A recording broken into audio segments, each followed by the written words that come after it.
Hello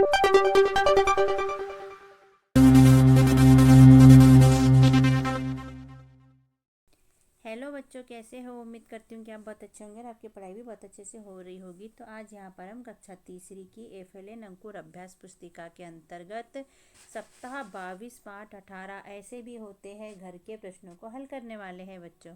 तो क्या आप लोग तैयार हो बच्चों? चलो करते हैं प्रश्नों को हल।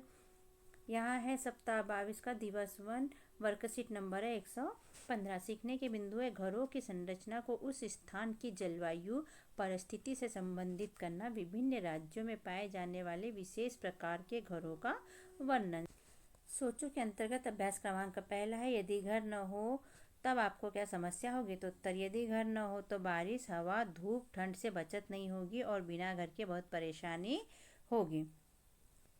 अभ्यास 2, जहाँ अधिक बारिश होती है वहाँ तंबू यानी कपड़े का घर बनाया जा सकता है क्या? तो उत्तर में लिखेंगे नहीं, क्योंकि वह बारिश में गीला हो जाएगा और हम रह नहीं पाएंगे। लिखो के अंतर्गत अभ्यास क्रमांक 3, रिक्त स्थानों की पूर्ति कीजिए। पहला है, राजस्थान में घरों की दीवार खालिस्तान होती है, मोटी होती है या पतली होती है? तो हम लिख देंगे मोटी होती है। दूसरा है, असम में घर जमीन से खालिस्तान बनते हैं, ऊंचे बनते हैं या नीचे बनते हैं? तो ऊंचे बनते हैं, तो हम लिख देंगे ऊंचे। तीसरा, डल झील में घर खालिस्तान के बने होते हैं, पत्थर या लकड़ी? तो लकड़ी के बने होते हैं, इसलिए हमने लिख दिया लकड़ी। चौथा है, दिल्ली जैसे बड़े शहरों में घर ऊंची ऊंची खालिस्तान की तरह बने होते हैं, इमारत की तरह या झोपड़ी की तरह? तो इमारत की तरह बने होते हैं, इसलिए हमने यहाँ पर लिख दिया इमारत। करो के अंतर्गत अभ्यास क्रमांक 4 है, उचित कारण पर गोला लगाइए। असम में घर जमीन से 10-12 फुट ऊंचे बनते हैं। पहला है ठंड के कारण, दूसरा गर्मी के कारण, तीसरा बारिश के कारण और चौथा तूफान के कारण। तो इसका उत्तर सही है, बारिश के कारण, और इस पर हमने गोला लगा लिया। ब नंबर का है, मनाली में घर पत्थर या लकड़ी के बनते हैं। पहला कारण है गर्मी का कारण, दूसरा ठंड के कारण, तीसरा तूफान के कारण और चौथा बारिश के कारण। तो मनाली में घर पत्थर या लकड़ी के बनते हैं, किस लिए? ठंड के कारण। ये राइट है, इसलिए हमने इस पर गोला लगा लिया बच्चों। 6 नंबर का है, राजस्थान में घर प्रायः मिट्टी के बनते हैं, गर्मी के कारण, ठंड के कारण, बारिश के कारण या तूफान के कारण। तो इसका है गर्मी के कारण, तो हमने गर्मी उस पर गोला लगा लिया। लिखो के अंतर्गत अभ्यास क्रमांक 5, दिए गए चित्र को देखकर 2 वाक्य लिखिए। तो इस चित्र को ध्यानपूर्वक देखिएगा बच्चों, क्या दिख रहा है? यहाँ पर मस्त हरे भरे पेड़ पौधे हैं, ये पहाड़ है, यहाँ पर टेंट लगे हुए हैं, ठीक है, यहाँ बर्फ है, ये पहाड़ के ऊपर जमी हुई है, और यहाँ पर तंबू लगे हुए हैं बच्चों। तो हमने लिख दिया यह बर्फ के पहाड़ वाली जगह है। दूसरा, यहाँ कपड़े के तंबू के घर बने हैं। सप्ताह 22 का दिवस 2 है बच्चों, वर्कशीट नंबर 116 है। सीखने के बिंदु है बहुमंजिला इमारत के बारे में जानना। अभ्यास क्रमांक पहला है, क्या आपके आसपास बहुमंजिला इमारत है? तो हाँ। प्रश्न अभ्यास क्रमांक 2 है, बहुमंजिला इमारत में रहने वाले लोग ऊपर कैसे चढ़ते होंगे? तो वो सीढ़ियों से चढ़ते हैं या लिफ्ट से चढ़ते हैं, इसलिए हमने सीढ़ियाँ या लिफ्ट लिख दिया बच्चों। क्रमांक 3 है, बहुमंजिला इमारत की लिफ्ट यदि खराब हो तो किस किस को सीढ़ी चढ़ने में परेशानी होगी? तो हमने उत्तर में लिखा बूढ़े लोगों को, और जो चल नहीं सकते उन्हें परेशानी होगी।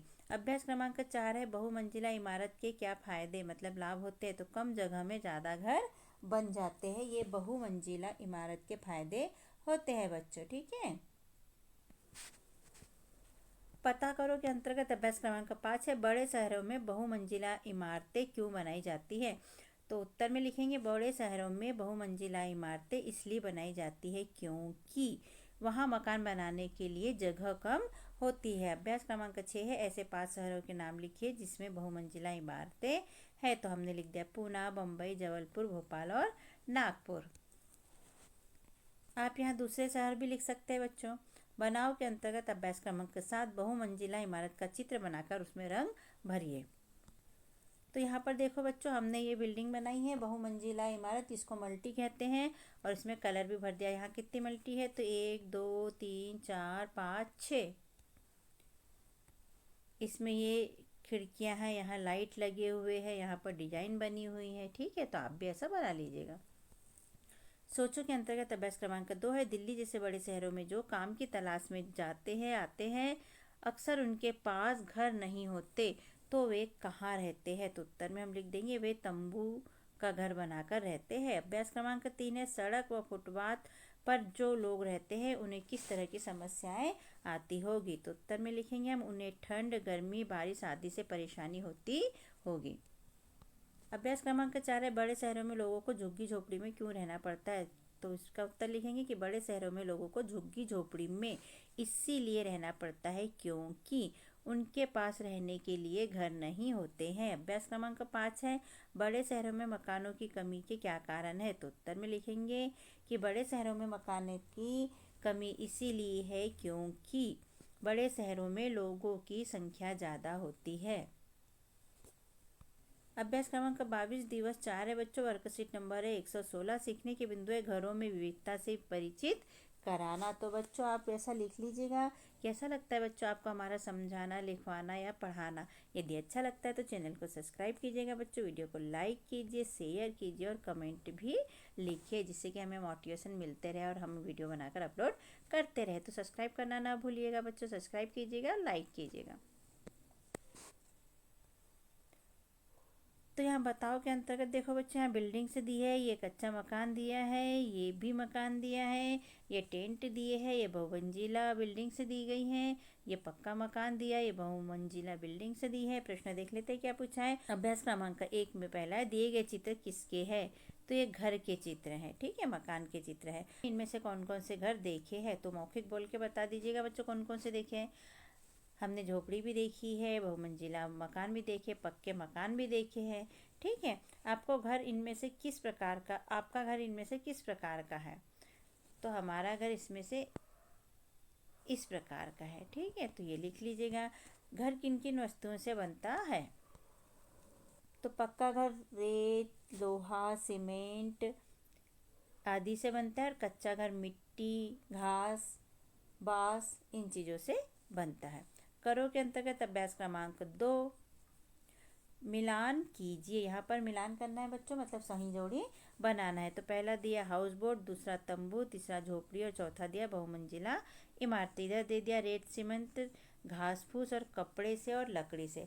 तो हाउस बोट कैसे बनता है बच्चों? तो लकड़ी से, तो यहाँ पर लिख लिया हमने, इसको मिला दिया लकड़ी से। तंबू कैसे बनता है? तो तंबू कपड़े से बनता है, इसलिए हमने इसको मैच कर दिया कपड़े से। झोपड़ी कैसे बनती है बच्चों? तो घास फूस से, इसलिए इसको इससे मैच कर दिया। और बहुमंजिला इमारत बनती है रेत सीमेंट से, तो हमने इसको इससे जोड़ी बना दी बच्चों, ठीक है। इस तरह सही जोड़ी हुई कंप्लीट।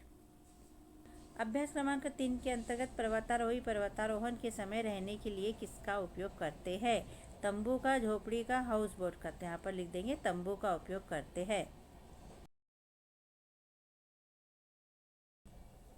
अभ्यास क्रमांक 4 है हाउस बोट का चित्र बनाकर रंग भरिए। तो बच्चों ये हाउस बोट का चित्र बना दिया है, देखो कितना प्यारा सा है। तो इस तरह आप भी हाउस बोट का चित्र बना लीजिएगा बच्चों, ठीक है, और उसमें अपने मनपसंद कलर भर दीजिए। अभ्यास क्रमांक 5 है बर्फ का घर जिसे कि इग्लू कहते हैं का चित्र बनाइए। तो यहाँ पर बच्चों हमने देखो इग्लू का चित्र बनाया है, आप भी बना लीजिएगा इस तरह। सप्ताह 22 का दिवस 5 है बच्चों, वर्कशीट नंबर 119 है। सीखने के बिंदु है पक्के मकान के निर्माण में प्रयुक्त होने वाली सामग्री को जानना। बनाव के अंतर्गत अभ्यास क्रमांक पहला है कच्चे और पक्के मकान का चित्र बनाइए और रंग भरिए। यहाँ कच्चे मकान का चित्र बनाना है बच्चों, यहाँ पक्के मकान का चित्र बनाना है, तो हमने बना लिए दोनों चित्र, ठीक है, और इनमें रंग भी भर लिया। ये डिजाइन हो गई, ये इसकी डिजाइन हो गई, ठीक है, आप भी बना लीजिएगा। बताओ के अंतर्गत अभ्यास क्रमांक 2 है पक्का मकान किन किन चीज़ों से बनता है, उस पर सही को लिखा, सही का निशान लगाइए। तो यहाँ कुछ नाम दिए हैं बच्चों, तो जिससे पक्का मकान बनता है उस पर हमको राइट का चिन्ह लगाना है। तो घास से बनता क्या? नहीं। सीमेंट से बनता क्या? हाँ। मिट्टी से बनता क्या? तो नहीं। चूना से बनता क्या? तो नहीं। पत्थर से बनता है? हाँ, पक्का मकान में पत्थर भी लगता है, लोहा भी लगता है और ईंट भी लगते हैं। तो हमने इतने पे सही का निशान लगा लिया बच्चों, ठीक है। बनाओ के अंतर्गत अभ्यास क्रमांक 3 है राजस्थान में बनने वाली मिट्टी के घर का चित्र बनाकर उसमें रंग भरिए। तो ये जो राजस्थान के घर होते हैं बच्चों मिट्टी के, बहुत ही सुंदर दिखाई देते हैं। देखो हमने यहाँ पर एक छोटा सा घर बनाया है, इसमें कलर भी भर दिया है, तो आप भी ऐसा बना लीजिए बच्चों। ये सीढ़ी है, ये छत है, फिर ऊपर छत पे जाओ आराम से, है ना। अभ्यास क्रमांक 4 है बच्चों टेंट तंबू का चित्र बनाकर उसमें रंग भरिए। तो ये हमने तंबू का चित्र बनाया है बच्चों और उसमें कलर भर लिया। ये पीछे से एक पेड़ भी दिख रहा है। सप्ताह 22 का दिवस 6 है बच्चों। वर्कशीट नंबर 120 है। पुनर्वलन के प्रश्न है, लिखो। अभ्यास क्रमांक पहला, जहाँ अधिक बारिश और बर्फ गिरती है उन स्थानों पर किस तरह की छत बनाई जाती है, क्यों? तो लिख देंगे हम, पत्थर और लकड़ी के छत बनाए जाते हैं। अभ्यास क्रमांक 2 है, डल झील में लकड़ी से बने घरों को क्या कहते हैं? तो डल झील में लकड़ी से बने घरों को हाउस बोट कहते हैं।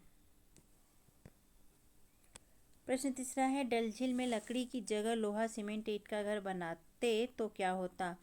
घर पानी में डूब जाता, क्योंकि इसका वजन ज़्यादा होता है। प्रश्न क्रमांक 4 है, कच्चे मकान में उपयोग होने वाली सामग्री की सूची बनाइए। तो कच्चे मकान में जो सामग्री लगती है बच्चों, हमने लिख दी लकड़ी, घास, कवेलू, मिट्टी, चूना आदि है। प्रश्न 5वां है, कैनवास से बने घरों को क्या कहते हैं? तो इसे तंबू कहते हैं। तो हमने लिख लिया तंबू। इसके बाद में प्रश्न क्रमांक 6वां है, बहुमंजिला इमारत से निर्माण में उपयोग में आने वाली सामग्री की सूची बनाइए। तो हमने यहाँ पर बना ली बच्चों कि बहुमंजिला जब इमारत बनती है तो क्या क्या सामान की जरूरत पड़ती है, वही हमें यहाँ पर लिखना है बच्चों, ठीक है। तो यहाँ हमने लिख ली सीमेंट, लोहा, ईंट, पत्थर, गिट्टी, रेत आदि, ठीक है, इसकी जरूरत पड़ती है। प्रश्न 7वां है, बड़े शहरों में बेघर लोगों को कौन कौन सी मुसीबतों का सामना करना पड़ता है? तो उत्तर में लिखेंगे झुग्गी झोपड़ी में रहते हैं और बारिश ठंड का सामना करना पड़ता है। छोटी जगह पे रहने से पानी की दिक्कत भी होती है, लाइन की दिक्कत भी होती है। बनाओ के अंतर्गत अभ्यास क्रमांक 8, मिट्टी, पानी एवं रंग का उपयोग करके मिट्टी का घर बनाकर उस पर रंग भरिए। तो ये भर लीजिएगा बच्चों। हमने अपने चैनल पर कक्षा चौथी के अंकुर अभ्यास पुस्तिका के सभी विषय के वीडियो बनाकर अपलोड किए हैं, जो आप हमारे चैनल पे जाके सब्सक्राइब करके देख सकते हैं। और कक्षा 5वीं की भी सारे विषय की 8 ग्रेड अभ्यास पुस्तिका के प्रश्नों को हमने हल करके यहाँ पर अपने चैनल पे अपलोड किए हैं, जिन्हें आप बच्चों चैनल पे सब्सक्राइब करके देख सकते हैं। तो आप हमारे चैनल को सब्सक्राइब कीजिए बच्चों और वीडियो को लाइक कीजिए, शेयर कीजिए, जिससे कि हमें मोटिवेशन मिलते रहे और वीडियो अपलोड कर सके। Okay, thank you. फिर मिलते हैं अगले वीडियो में। Bye bye.